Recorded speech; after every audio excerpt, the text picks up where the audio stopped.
Since early times, the tribes inhabiting Darfur are famous of courage and prowess.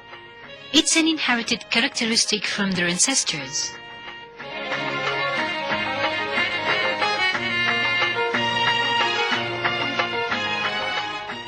The defending of land since the early days of Darfur, Waddai and Kanem Sultanate was a basic thing for tribes where knighthood was the criterion of distinguishing the inhabitants of the land.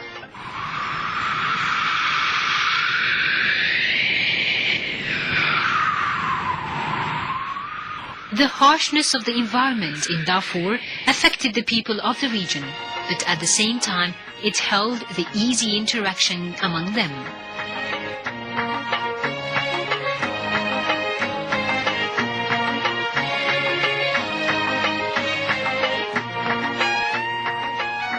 Throughout the long centuries, tribes and groups were living peacefully together, regardless to different races or traditions.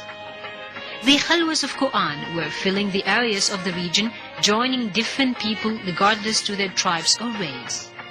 This spirit of coexistence filled the area, even the neighboring countries, that distorted the peaceful life of those people where the arms distributed, and so it started reviving the dead conflict.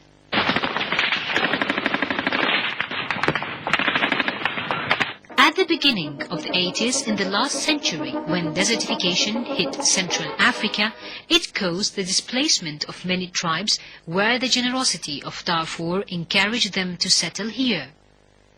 By days, and with the increasing of population and arms, the area was ready to explode at any time.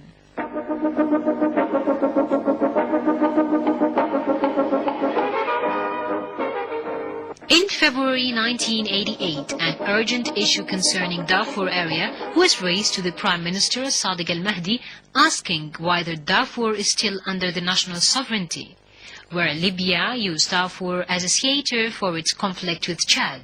والآن نفس الشيء بتقوم هذه المجموعات بنفس العمل للتخريب لزعزعة النظام في الشمال، وده الذي حدث في دارفور وفي غير دارفور، زعزعة النظام. وده بإدخال، أنا هنا عايز أتكلم يا سيد الرئيس تسمح لي بقضية هامة جدا جدا، قضية العنف الذي دخل السودان، العنف السياسي والحركة التي دخلت السودان. كان الهدف الذي تتجه نحوه هذه الفتنة هو تسليح وتدريب وتأهيل جماعة مسلحة، ومن ثم فرض إما انفصال أو مطالب سياسية على بقية البلاد. With the advent of Al-Inqadh revolution, where it put an end to the reason of conflict, the tribal militia changed to armed groups hiding in the mountains and experienced organized piracy. These groups, known by the government as armed robbery, has no certain racial group, neither a certain tribe.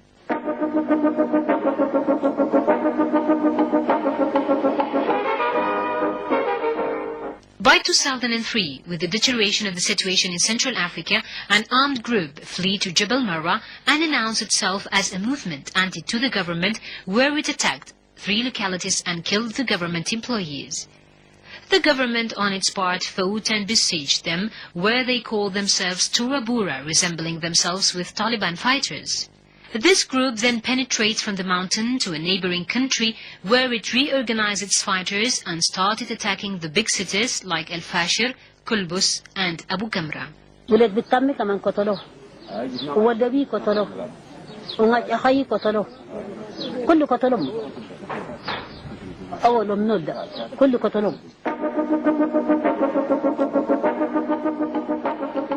The word Janjaweed goes back to the half-80s of the last century, where an armed militia that fought with the government named to the horsemen to differentiate between them and the pedestrian.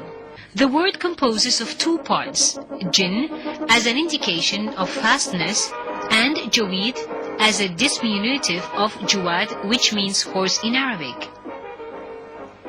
Janjaweed is a mixture of the remnants of robbery bands. After the recent flaming of incidents in Darfur state, the different tribesmen asked the government to train and arm the men of the tribes to defend themselves against the rebels and Janjaweed attacks.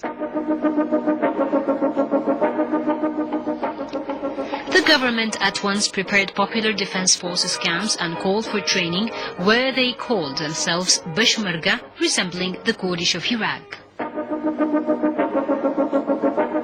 In an effort to solve the dispute, the President of the Republic announced last June a decision applying the military arms and the related government bodies to recollect the arms.